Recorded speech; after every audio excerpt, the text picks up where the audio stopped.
हे राजन, मुरली मनोहर के बंसी की तान सुनकर पहले से ही गोपियां मोहित थी। अगहन मास के लगते ही समस्त गोपियां आपस में कहने लगी, हे सखियों, नंदलाल के बिना हमें हर पल सूना सूना लगता है।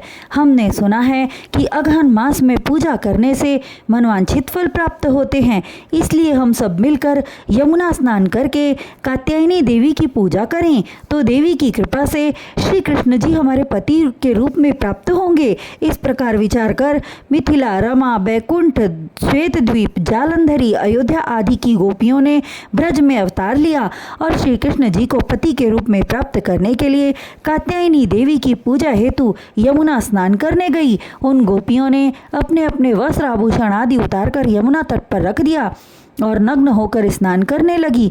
उसी समय अंतर्यामी भगवान श्री कृष्ण अपने सखाओं के साथ यमुना तट पर जा पहुँचे और गोपियों को नग्न अवस्था में यमुना जी के जल में स्नान करते हुए देखकर अपने मन में विचार करने लगे कि इस तरह पवित्र यमुना जी के जल में स्नान करना सर्वथा अनुचित है, इसलिए भविष्य में ऐसा अनुचित कार्य नग्न स्नान न करने की शिक्षा दे दूं।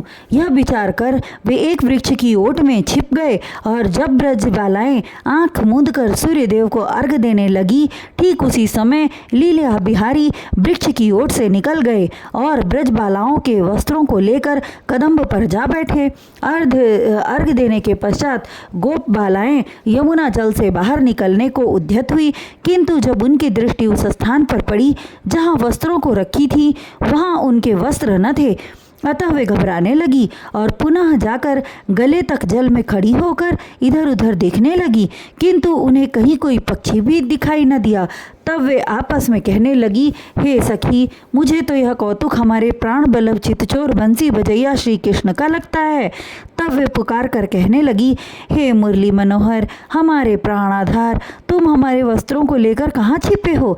तब दूसरी ब्रजबाला की दृष्टि कदम्ब वृक्ष पर पड़ी।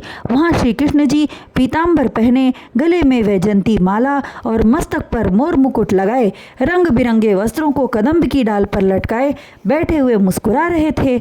ब्रज गोपियां पानी के अंदर से ही विनती करती हुई कहने लगी, हे प्यारे नंद दुलारे, आप हमारे वस्त्रों को दे दीजिए, हम आपकी दासी हैं। हे प्राण बल्लभ, हम पर तरस खाओ, हमारे शरीर इस शीतल जल में कांप रहे हैं। तब श्री कृष्ण जी बोले, हे ब्रज गोपियों, तुमने अपने वस्त्रों को यमुना तट पर रखकर स्नान कर रही थी, कोई चोर उठाकर ले जाता तो तुम बिना वस्त्रों के घर जाती, इसलिए मैं तुम्हारे वस्त्रों की रखवाली कर रहा था। अब तुम लोग मेरा परिश्रमिक मेहनताना देकर अपने वस्त्रों को ले जाओ। तब गोपियां कहने लगी, हे श्री कृष्ण प्यारे, हम अपना तन मन धन सब कुछ आपको अर्पण कर चुकी हैं, अब और कौन सा मेहनताना चाहिए। हे राजा परीक्षित, गोपियों की बात सुनकर श्री कृष्ण जी कहने लगे, हे ब्रजबालाओं, यदि ऐसी बात है तो तुम सब एक एक कर हाथ जोड़कर जल से बाहर आकर मुझे प्रणाम करो, तब मैं तुम्हें तुम्हारे वस्त्र दे दूंगा। तब वे अत्यंत विनीत होकर कहने लगी, हे प्यारे, हम सभी इस समय पूर्ण रूप से नग्न हैं, इस अवस्था में जल से बाहर आते हुए हमें लज्जा आती है। आप अपने इस प्रण को त्याग कर हम पर दया करते हुए हमारे वस्त्रों को दे दीजिए।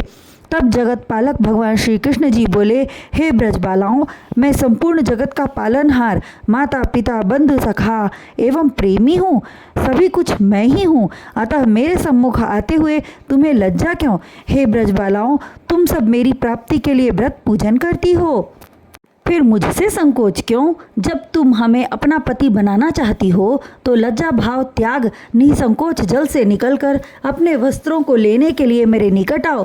तब समस्त गोपियां जल से निकलकर मुरली मनोहर से वस्त्र लेने के लिए कदम्ब के नीचे जाकर अपना मस्तक झुकाए खड़ी हो गई। श्री कृष्ण जी उस समय मंद मंद मुस्कुराते हुए कहने लगे, अब भी तुम्हारे मन से कपट भाव नहीं गया। सच्ची प्रीति करने वाले किसी वस्तु का संकोच नहीं करते।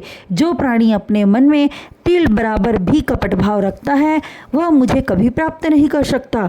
तब उन गोपियों ने अपनी दृष्टि श्याम जी के मुखमंडल पर डालकर मुस्कुराने लगी और ऐसी प्रीति बढ़ी कि अपने नग्न होने की अवस्था को भूल गई और भगवान श्री कृष्ण उनकी निश्चल प्रीति को देखकर अत्यंत प्रसन्न हुए तथा उनके वस्त्रों को देने के पश्चात प्रसन्न मुख से कहने लगे, हे गोपियों, जल में वरुण देव का वास होता है, अतः नग्न होकर स्नान करने से समस्त पुण्य नष्ट हो जाते हैं। भविष्य में इस तरह नग्न होकर स्नान कभी मत करना।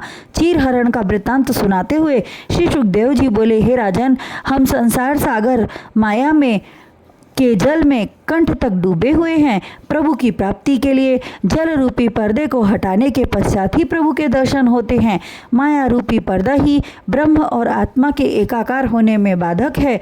भगवान की इस दिव्य अलौकिक लीला का श्रवण जो प्राणी शुद्ध मन से करता है उसे मोक्ष की प्राप्ति होती है।